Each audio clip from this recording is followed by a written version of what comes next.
우리가 살아가면서 반드시 고민하고 정리해야 할 두 가지 진실이 있습니다. 이게 빠르면 빠를수록 좋은데요.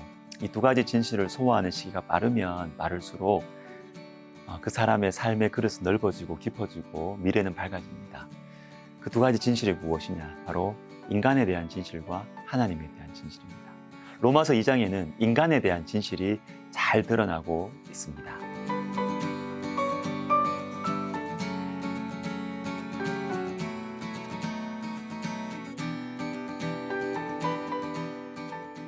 자, 2장 1절을 보시면 그러므로 남을 판단하는 사람아 누구를 막론하고 내가 핑계하지 못할 것은 남을 판단하는 것으로 네가 너를 정죄함이니 판단하는 네가 같은 일을 행함이니라.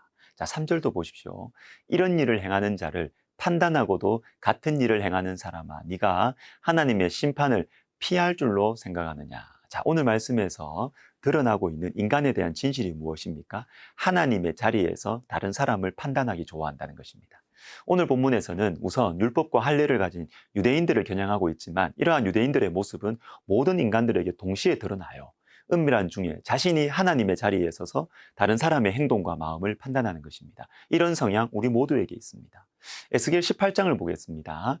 에스겔 당시에 유명한 속담에 대한 해석이 이슈인데 2절을 보시면 너희가 이스라엘 땅에 관한 속담에 이르기를 아버지가 신 포도를 먹었으므로 그의 아들의 이가 시다고 하면 어찌 됨이냐. 자, 이 말이 무슨 뜻이냐 하면 아들의 이가 막 신데 그 이유가 아버지 때문이라는 거예요. 아버지가 신 포도를 먹었기 때문에. 자, 이 말이 왜 유명해졌을까요? 이유가 있습니다. 에스겔서의 배경을 봐야 되는데 나라가 망했습니다. 포로로 끌려갔습니다. 이 상황 속에서 포로로 끌려간 이 아들들이 이 후손들이 어떤 생각을 했느냐? 우리 아버지, 조상들의 죄 때문에 지금 우리가 이 고생을 한다는 것이죠. 우리는 아무 잘못이 없는데 조상들 잘못해서 이 고생을 한다. 자기를 돌아보지 않고 앞세대를 판단하고 있습니다. 저는 이 말씀 보면서 우리나라 교회가 생각이 났어요. 죄송하지만 저를 포함한 젊은 그리스도인들이 자주 하는 이야기가 무엇이냐 하면 선배 목사님들, 선배 그리스도인들이 한국 교회를 망쳤다는 것입니다. 약자들의 편에 서지 않았고 기복신앙을 추구했으며 목회자들이 윤리적인 문제를 일으켰기 때문에 선배들 때문에 지금 한국교회의 이미지가 이렇게 됐고 교회가 이렇게 생명력이 약화되었고 그래서 현재 그리고 앞으로 목회를 해야 되는 우리가 고생을 하게 되었다는 것입니다. 선배들 때문에, 조상들 때문에. 물론 일정 부분 맞을 수 있어요. 그러나 여러분, 에스겔 이 18장은 이런 상황에 대한 하나님의 명확한 진단이 나옵니다. 하나님 말씀을 들어보겠습니다. 31절입니다. 너희는 너희가 범한 모든 죄악을 버리고 마음과 영을 새롭게 할지어다. 이스라엘 족속아, 너희가 어찌하여 죽고자 하느냐. 자, 이스라엘 족속아 어찌하여 죽고자 하느냐. 자, 여기에 나온 이스라엘 족속은 누굴까요? 지금 에스겔을 통해서 하나님의 말씀을 듣고 있는 이스라엘 족속은 도대체 누구일까요? 조상들일까요? 아닙니다. 지금 살아가고 있는 사람들.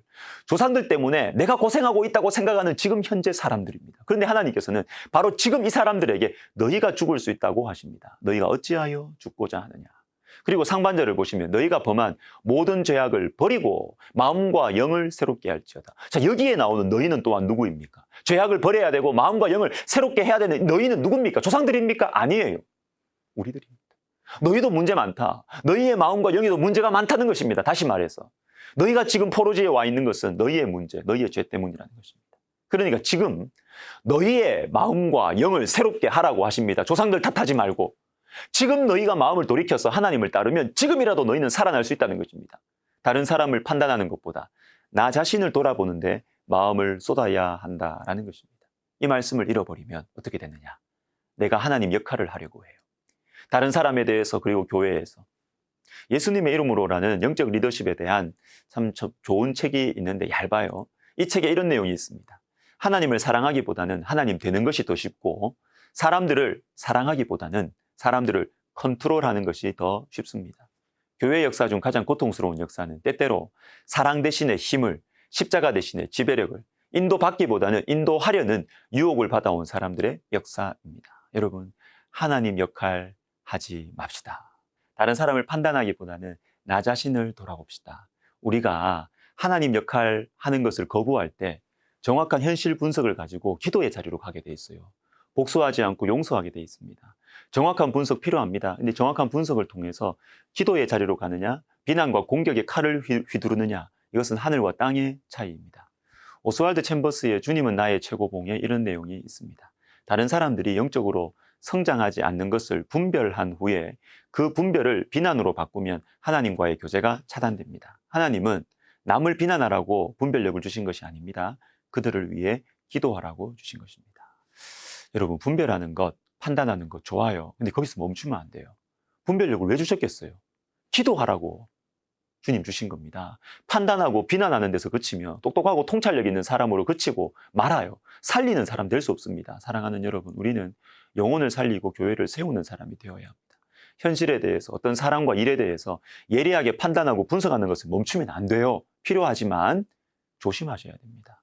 어떤 일에 대해서, 어떤 사람이 가진 약점에 대해서 유난히 내 마음에, 내 눈에 분명하게 보이고 느껴지면 그건 여러분 비난하라는 하나님 말씀 아니에요. 기도하라는 사인이에요. 내가 사람의 마음을 잘 읽는구나 하고 그치면 안 돼요. 기도해야죠.